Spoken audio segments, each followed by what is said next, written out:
Hello friends, welcome back to my channel. ಹೇಗಿದ್ದೀರಾ? ಎಲ್ಲ ಚೆನ್ನಾಗಿದ್ದೀರಾ ಅಂದ್ಕೊಂಡು ಈ ವಿಡಿಯೋನ ಸ್ಟಾರ್ಟ್ ಮಾಡ್ತಾ ಇದ್ದೀನಿ. ನಾನು ಮೇರಿ. ಇವತ್ತು ನಾನು ಮಾಡ್ತಾ ಇರೋದು ಕನ್ನಡ ವ್ಲಾಗು. ಇವತ್ತು ಬೆಳಗಿನ ವ್ಲಾಗನ್ನ ತೋರಿಸ್ತಾ ಇದ್ದೀನಿ.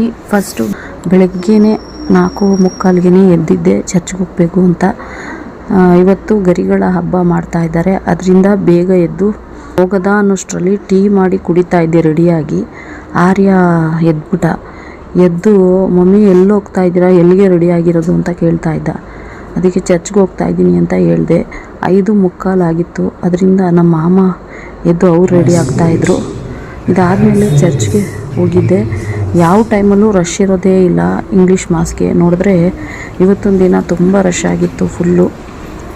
ನಮಗೇ ಸೀಟ್ ಸಿಗಲಿಲ್ಲ. ಆಮೇಲೆ 2 ಚೇರ್ ಖಾಲಿ ಇತ್ತು ಅಂತ ಕೂತ್ಕೊಂಡು ನಾನು ನಮ್ಮ ಮಾಮ ಪೂಜೆ ಎಲ್ಲ ಮುಗಿದ್ಮೇಲೆ ಮನೆಗೆ ಬಂದು ಆ ಗರಿನ ಶಿಲ್ಬೆ ರೀತಿ ಮಾಡಿ ಅದನ್ನು ಕಿಟಕಿಗಳಿಗೆ ಬಾಗಿಲುಗಳಿಗೆ ಎಲ್ಲಾದರೂ ಹಾಕ್ಬೋದು. ಮೊದಲೆಲ್ಲ ಎಷ್ಟಾದರೂ ಗರಿಗಳನ್ನ ಕೊಡ್ತಾಯಿದ್ರು. ಈಗ ಒಬ್ರೊಬ್ರಿಗೆ ಒಂದೊಂದೇ ಕೊಡ್ತಾಯಿದ್ದಾರೆ. ಯಾಕಂದರೆ ಬ್ಲೆಸ್ಸಿಂಗ್ ಆಗಿರೋದು ಅದನ್ನು ತಗೊಂಡೋಗಿ ಮಕ್ಕಳು ಎಲ್ಲೆಲ್ಲೋ ಬಿಸಾಕ್ತಾಯಿದ್ರು, ಕಾಲಲ್ಲೆಲ್ಲ ತುಳಿಯೋದು ಅದೆಲ್ಲ ಮಾಡ್ತಾಯಿದ್ರು ಅಂತ. ಈಗ ಒಬ್ಬರಿಗೆ ಒಂದೇ ಕೊಡ್ತಾರೆ ಬ್ಲೆಸ್ಸಿಂಗ್ ಮಾಡಿರೋದ್ರಿಂದ. ಅದನ್ನು ತಗೊಂಡು ಬಂದು ನಾನು ಕಿಟಕಿಗಳೆಲ್ಲ ಹಾಕಿದ್ರೆ ಏನಾಗುತ್ತೆ ಅಂದರೆ ಈ ಕೆಟ್ಟದ್ದು ನೆಗೆಟಿವ್ ಎಲ್ಲ ಏನು ಒಳಗಡೆ ಬರೋಲ್ಲ ಅಂತ ಆ ಥರ ಹಾಕ್ತಾರೆ. ಮೊದಲು ನಮ್ಮ ತಾಯಿ ಮನೇಲಿದ್ದಾಗ ಎಲ್ಲ ಕಿಟಕಿಗೂ ಹಾಕ್ತಾಯಿದ್ದು. ಆದರೆ ಇಲ್ಲಿ ನಾನು ಯಾಕೆ ಕಿಟಕಿಗಳಿಗೆಲ್ಲ ಯಾಕೆ ಹಾಕಬೇಕು ಅಂದ್ಬಿಟ್ಟು ನನಗೊಂದು ನಮ್ಮ ಮಾಮ ಅವ್ರಿಗೊಂದು ಕೊಟ್ಟಿದ್ರು. ಅದನ್ನು ತಂದು ಶಿಲ್ಬೆ ರೀತಿ ಮಾಡಿ ಫೋಟೋ ಹಿಂದೆ ಇಟ್ಬಿಟ್ಟೆ. ಒಳಗಡೆ ಇಟ್ಟು ಫಸ್ಟು ಈ ಕೆಲಸ ಮುಗಿಸ್ಬಿಡೋದ ಅಂತ ಮಾಡ್ತಾಯಿದ್ದೆ. ಇದಾದಮೇಲೆ ಮನೆ ಕೆಲಸ ಎಲ್ಲ ಶುರು ಮಾಡಿಕೊಡೋದ ಅಂತ ಮಾಡ್ತಾಯಿದ್ದೀನಿ ಫ್ರೆಂಡ್ಸ್. ಚರ್ಚ್ಗೆ ಹೋಗ್ಬೇಕಾದ್ರೆ ಎದ್ದಿರೋದ್ರಿಂದ ಆರ್ಯನ್ಗೆ ಹೇಳ್ತಾ ಇದ್ದೆ, ಟಿ ವಿ ಹಾಕ್ಕೊಂಡು ನೋಡು, ಬರಬೇಡ ಅಂತ ಹೇಳಿದೆ. ಆಚೆ ಬರಲೇಬೇಡ, ಎತ್ಕೊಂಡು ಹೋಗ್ಬಿಡ್ತಾರೆ, ನಿನಗೆ ಈ ಥರ ಮಾಡ್ತಾರೆ ಆ ಥರ ಮಾಡ್ತಾರೆ ಅಂತ ಭಯ ತೋರಿಸ್ಬಿಟ್ಟಿದ್ದೆ.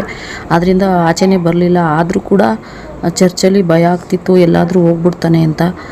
ಅದಕ್ಕೆ ಬೇಗ ಮುಗಿಸ್ಕೊಂಡು ಮನೆಗೆ ಬಂದು ಸೇರಿದು ಫ್ರೆಂಡ್ಸ್. ಇದಾದಮೇಲೆ ಹೋಗ್ಬೇಕಾದ್ರೇ ವಾಷಿಂಗ್ ಮಿಷನ್ಗೆ ಬಟ್ಟೆ ಹಾಕ್ಬಿಟ್ಟು ಹೋಗಿದ್ದೆ. ಅದು ಕೂಡ ವಾಷಿಂಗ್ ಆಗಿತ್ತು. ಅದನ್ನು ತಗೊಂಡೋಗಿ ಮೇಲೆ ಒಣಗಾಕೋಕ್ಕೆ ಹೋಗಿ ಒಣಗಾಕ್ಬಿಟ್ಟು ಬಂದೆ.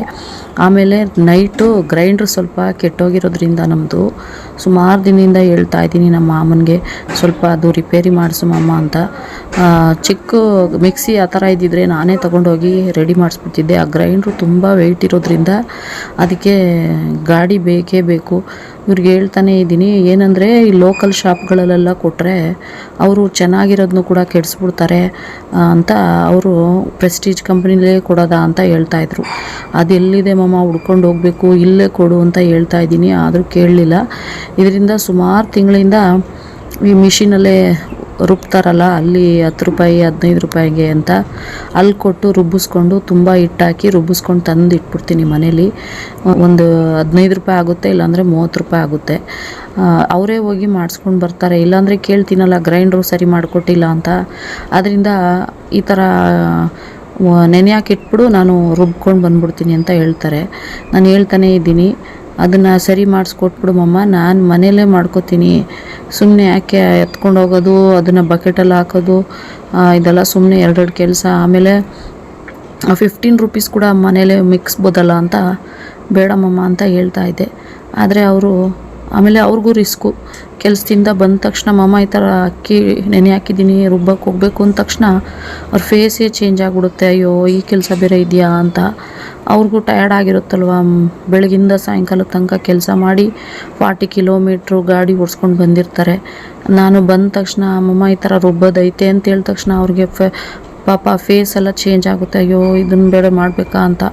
ಸರಿ, ನಾನು ಬೈತೀನಲ್ಲ ಗ್ರೈಂಡ್ರು ಸರಿ ಮಾಡಿಕೊಟ್ಟಿಲ್ಲ ಅಂತ. ಅದಕ್ಕೆ ಏನೂ ಹೇಳಲ್ಲ ಅವರು. ಹಾಕಿಟ್ಟು ಬಕೆಟಲ್ಲಿ ನಾನು ತಗೊಂಡೋಗಿ ರುಬ್ಕೊಬರ್ತೀನಿ ಅಂತ ಒಂದು ಕಡೆ ಇಲ್ಲಾಂದರೆ ಒಂದು ಕಡೆ ಹೋಗಿ ರುಬ್ಕೊಂಡು ಬಂದ್ಬಿಡ್ತಾರೆ. ಅದು ಅದಾಗಿತ್ತಲ್ಲ, ಅದನ್ನ ಇಟ್ಟಿದ್ನಲ್ಲ, ಅದು ಸ್ವಲ್ಪ ಉಬ್ಬಿ ಚೆನ್ನಾಗಿ ಬಂದಿತ್ತು, ಹುಳಿ ಹಿಡ್ದಿತ್ತು ಹಿಟ್ಟು. ಅದನ್ನು ಅರ್ಧ ಇಡ್ಲಿಗೆ ತಗೋತೀನಿ, ಅರ್ಧ ದೋಸೆಗೆ ತಗೋತೀನಿ. ಈ ಕೆಲಸ ಎಲ್ಲ ಮುಗಿದ್ಮೇಲೆ ಟಿಫನ್ ಮಾಡಿ ತಿಂದ ಮೇಲೆ ಸ್ವಲ್ಪ ಕರ್ಟನ್ಸ್ ಎಲ್ಲ ಚೇಂಜ್ ಮಾಡೋದ. ತುಂಬ ದಿನ ಆಗಿತ್ತು ವೈಟ್ ಕರ್ಟನ್ಸ್ ಹಾಕಿ. ಅದು ವೈಟ್ ಕರ್ಟನ್ ಆಗಿರೋದ್ರಿಂದ ತುಂಬ ಕೊಳೆ ಆಗಿಬಿಟ್ಟಿತ್ತು. ಸರಿ ತೆಗಿಯೋದ ಚೇಂಜ್ ಮಾಡೋದ ಅಂದ್ಬಿಟ್ಟು ಬ್ಲ್ಯಾಕ್ ಕರ್ಟನ್ ಹಾಕ್ತಾಯಿದ್ದೀನಿ ಫ್ರೆಂಡ್ಸ್. ಇದನ್ನು ತೆಗೆದ್ರೇ ಕರ್ಟನ್ಸ್ನ ಅದೊಂದು ಕೆಲಸ ಶುರು ಮಾಡಿದ್ರೆ ಒಂದೊಂದಾಗಿ ಚೇಂಜ್ ಮಾಡ್ಕೊಂಡು ಬರಬೇಕು ನಾನು. ಅದಾದಮೇಲೆ ಇದು ಸೋಫಾ ಕವರ್ನ ಚೇಂಜ್ ಮಾಡಬೇಕು, ಅದಾದಮೇಲೆ ದಿವಾನ್ನು ಚೇಂಜ್ ಮಾಡಬೇಕು, ಅದಾದಮೇಲೆ ಟಿ ವಿ ಒಂದು ಹಳೇದು ಟಿ ವಿ ಟೇಬಲ್ ಇದೆ. ನಿಮಗೆ ಹಳೆ ವಿಡಿಯೋದಲ್ಲೆಲ್ಲ ನೋಡಿದ್ರೆ ಗೊತ್ತಾಗಿರುತ್ತೆ ನಾನು ಯಾವ್ದ್ಯಾವ್ದು ಚೇಂಜ್ ಮಾಡ್ತೀನಿ ಅಂತ. ನಾನು ಒಂದೇ ರೀತಿ ಕಲರಲ್ಲಿ ಇರೋಂಗೆ ನೋಡೋಕ್ಕೆ ಇಷ್ಟಪಡ್ತೀನಿ ಮನೇನ. ನಮಗೂ ಚೇಂಜಸ್ ಇರಬೇಕಲ್ವ, ಒಂದೇ ರೀತಿ ನೋಡ್ತಾಯಿದ್ರೆ ಬೇಜಾರಾಗುತ್ತೆ. ಅದರಿಂದ ಈ ರೀತಿ ಚೇಂಜ್ ಮಾಡ್ತಾಯಿದ್ದೀನಿ ಫ್ರೆಂಡ್ಸ್. ಇದ್ರ ಜೊತೆಗೆ ಯಾರು ನನ್ನ ಚಾನಲ್ನ ಹೊಸ್ದಾಗಿ ನೋಡ್ತಾ ಇದ್ದೀರಾ ದಯವಿಟ್ಟು ಸಬ್ಸ್ಕ್ರೈಬ್ ಮಾಡ್ಕೊಳ್ಳಿ ಫ್ರೆಂಡ್ಸ್. ವ್ಯೂಸು ತುಂಬ ಕಡಿಮೆ ಬರ್ತಾ ಇದೆ. ನಾನು ಒಂದು 5 ದಿನ 6 ದಿನ ಕಂಟಿನ್ಯೂಸ್ ಆಗಿ ವೀಡಿಯೋ ಹಾಕಲಿಲ್ಲ ಅಂದರೆ ವೀಡಿಯೋಸ್ನ ಯಾರೂ ನೋಡೋದೇ ಇಲ್ಲ, ವ್ಯೂಸ್ ಕಡಿಮೆ ಆಗಿಬಿಡುತ್ತೆ. ಅದರಿಂದ ತುಂಬ ಬೇಜಾರಾಗುತ್ತೆ ಫ್ರೆಂಡ್ಸ್. ಈಗ ನಾನು ಒಂದು ವೀಡಿಯೋ ಮಾಡಬೇಕಂದ್ರೆ ಒಂದೊಂದು ಕಡೆಗೂ ಕ್ಯಾಮ್ರಾ ಇಟ್ಟು ಅದನ್ನು ಎಡಿಟ್ ಮಾಡಿ ಮನೆ ಕೆಲಸ ಎಲ್ಲ ಮುಗಿಸಿ ಅದನ್ನು ಮಾಡಬೇಕು. ಅದನ್ನು ಮಾಡಿ ವಾಯ್ಸ್ ಓವರ್ ಕೊಟ್ಟು ನಾನು ವಿಡಿಯೋ ಅಪ್ಲೋಡ್ ಮಾಡಬೇಕಾದ್ರೆ ಖುಷಿಯಾಗಿ ಅಪ್ಲೋಡ್ ಮಾಡಿರ್ತೀನಿ. ಆದರೆ ಒಂದು 5 ವ್ಯೂ 6 7 ವ್ಯೂಸ್ ಬಂದರೆ ತುಂಬ ಬೇಜಾರಾಗುತ್ತೆ. 100 200 ಆ ಥರ ಬಂದರೂ ಸ್ವಲ್ಪ ಸಮಾಧಾನ ಆಗುತ್ತೆ. ಅದರಿಂದ ಕೇಳ್ಕೊತಾ ಇದ್ದೀನಿ ದಯವಿಟ್ಟು ನನ್ನ ವೀಡಿಯೋಸ್ ಕೂಡ ನೋಡಿ. ತುಂಬ ಜನ ವೀಡಿಯೋಗಳು ಹಾಕ್ತಾ ಇರ್ತಾರಲ್ಲ, ಅವ್ರದ್ದು ನೋಡ್ತಾ ಇರ್ತೀರ, ಆದರೆ ಅವ್ರೇನು ಮಾಡಿರೋಲ್ಲ. ಒಂದೊಂದು ವೀಡಿಯೋಗಳಲ್ಲಿ ಏನೂ ಇರೋದೇ ಇಲ್ಲ. ಸುಮ್ಮನೆ ಮಕ್ಕಳನ್ನ ಆಡಿಸ್ತಾ ಇರ್ತಾರೆ, ಆಮೇಲೆ ಆಚೆ ಹೋಗ್ತಾರೆ, ಏನೇನೋ ತರ್ತಾರೆ, ಅದನ್ನೆಲ್ಲ ಶೋಕೇಸ್ ಮಾಡ್ತಾರೆ. ಅದನ್ನೆಲ್ಲ ನೋಡೋಕ್ಕೆ ಇಷ್ಟಪಡ್ತೀರಾ. ಅದ್ರದ್ದು ವ್ಯೂಸ್ ಎಲ್ಲ ಎಷ್ಟು ಬಂದಿರುತ್ತೆ, 20,000 30,000, 5 ನಿಮಿಷಕ್ಕೆ 10 ನಿಮಿಷಕ್ಕೆ 1 ಅವರ್ಗೆ ಎಷ್ಟು ವ್ಯೂಸ್ ಬಂದಿರುತ್ತೆ. ಆದರೆ ನಾವು ಎಫರ್ಟ್ ಹಾಕಿ ಇಷ್ಟೊಂದು ಕೆಲಸ ಮಾಡಿ ಮನೆ ಕೆಲಸನ ಅದ್ರ ಜೊತೆಗೆ ಎಡಿಟ್ ಕೂಡ ಮಾಡಿ ನಾವು ವೀಡಿಯೋಸ್ನ ಹಾಕಿದ್ರೂ ಕೂಡ ಜನರು ನೋಡೋದಿಲ್ಲ. ಯಾಕೆ ಅಂತ ಗೊತ್ತಾಗಲ್ಲ. ನಮ್ಮ ಚಿಕ್ಕ ಚಿಕ್ಕ ಯೂಟ್ಯೂಬರ್ಸ್ ಕೂಡ ನೀವು ಪ್ರೋತ್ಸಾಹ ಕೊಡಬೇಕು ಅಂತ ನಿಮ್ಮ ಹತ್ರ ಇವತ್ತು ಕೇಳ್ಕೊತಾ ಇದ್ದೀನಿ. ದಯವಿಟ್ಟು ನಮ್ಮ ವೀಡಿಯೋಸ್ನು ಕೂಡ ಎನ್ಕರೇಜ್ ಮಾಡಿ, ನಮ್ಮ ಚಾನಲ್ನು ಕೂಡ ಸಬ್ಸ್ಕ್ರೈಬ್ ಮಾಡ್ಕೊಳ್ಳಿ ಫ್ರೆಂಡ್ಸ್ ದಯವಿಟ್ಟು.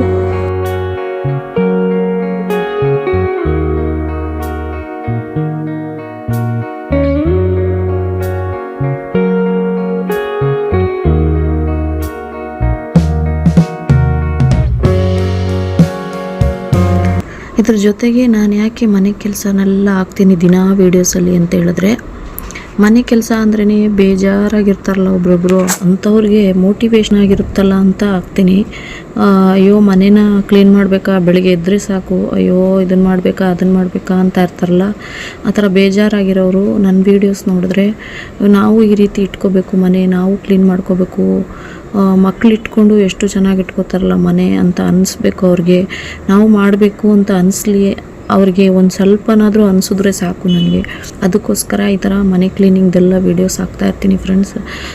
ಇಲ್ಲಾಂದರೆ ನಿಮಗೆ ಯಾವ ರೀತಿ ವೀಡಿಯೋಸ್ ಇಷ್ಟ ಆಗುತ್ತೆ ಅಂತ ಹೇಳಿದ್ರು ಕೂಡ ಆ ರೀತಿ ನಾನು ಮಾಡೋಕ್ಕೆ ಟ್ರೈ ಮಾಡ್ತೀನಿ. ಈಗ ಕರ್ಟನ್ಸ್ ಎಲ್ಲ ಚೇಂಜ್ ಮಾಡಿ ಮನೆಯೆಲ್ಲ ಕ್ಲೀನ್ ಮಾಡಿದ್ಮೇಲೆ ಮನೆ ಕೆಲಸ ಎಲ್ಲ ಮುಗ್ದೋಯ್ತು. ಆಗ ಸ್ವಲ್ಪ ರೆಸ್ಟ್ ತೊಗೊಳೋದಾ, ಆಮೇಲೆ ಹೋಗಿ ಸ್ನಾನ ಮಾಡೋದಾ ಅಂದ್ಕೊಂಡೆ. ಆ ಟೈಮಲ್ಲಿ ಆರ್ಯ ಕೆಲಸ ಮಾಡಬೇಕಾದ್ರೇ ರಾಕೆಟ್ ಮಾಡಿಕೊಡು ಅಂತ ಕೇಳ್ತಾನೇ ಇದ್ದ. ಅದಕ್ಕೆ ಸ್ವಲ್ಪ ಫ್ಯಾನ್ನ ಜೋರಾಗಿ ಹಾಕ್ಬಿಟ್ಟು ಕೂತ್ಕೊಂಡು ಸ್ವಲ್ಪ ಅವನಿಗೆ ರಾಕೆಟ್ ಮಾಡಿಕೊಟ್ಬಿಟ್ಟು ಮನೆ ಕ್ಲೀನಿಂಗ್ ಯಾವ ರೀತಿ ಆಗಿದೆ ಅಂತ ಫುಲ್ಲಾಗಿ ತೋರಿಸ್ತಾ ಇದ್ದೀನಿ. ಇದಾದಮೇಲೆ ಈಗ ತೋರಿಸ್ತಾ ಇದ್ದೀನಲ್ಲ, ಅಲ್ಲಿ ಹ್ಯಾಂಗಿಂಗ್ ರೀತಿ ಒಂದು ಮಣಿ ಹಾಕಿದ್ದೆ, ಅದನ್ನೆಲ್ಲ ವಾಷಿಂಗ್ ಮಾಡಿ ಅದನ್ನು ಕೂಡ ಆಚೆ ಒಣಗಾಕ್ಬಿಟ್ಟೆ. ಇದ್ರ ಜೊತೆಗೆ ಬಟ್ಟೆ ಕೂಡ ಹಾಕಿದ್ದೆ ವಾಷಿಂಗ್ಗೆ. ಇದ್ರದ್ದು ಸೋಫಾ ಕವರೆಲ್ಲ ಈಗ ಒಗೆದ್ನಲ್ಲ ಅದನ್ನು ಕೂಡ ಎತ್ಕೊಂಡು ಹೋಗಿ ಆಚೆ ಒಣಗಾಕ್ಬಿಟ್ಟೆ. ಈಗ ಲಾಸ್ಟಲ್ಲಿ ಕೂತ್ಕೊಂಡೆ. ಈಗ ಮನೆ ರಂಗೋಲಿ ಯಾವ ರೀತಿ ಇದೆ ಅಂತ ನೋಡಿ. ಇದ್ರ ಜೊತೆಗೆ ವಿಡಿಯೋ ಕೂಡ ಎಂಡ್ ಮಾಡ್ಕೋತಾ ಇದ್ದೀನಿ. ನೆಕ್ಸ್ಟ್ ವಿಡಿಯೋದಲ್ಲಿ ಸಿಗ್ತೀನಿ. Thank you for watching. Bye.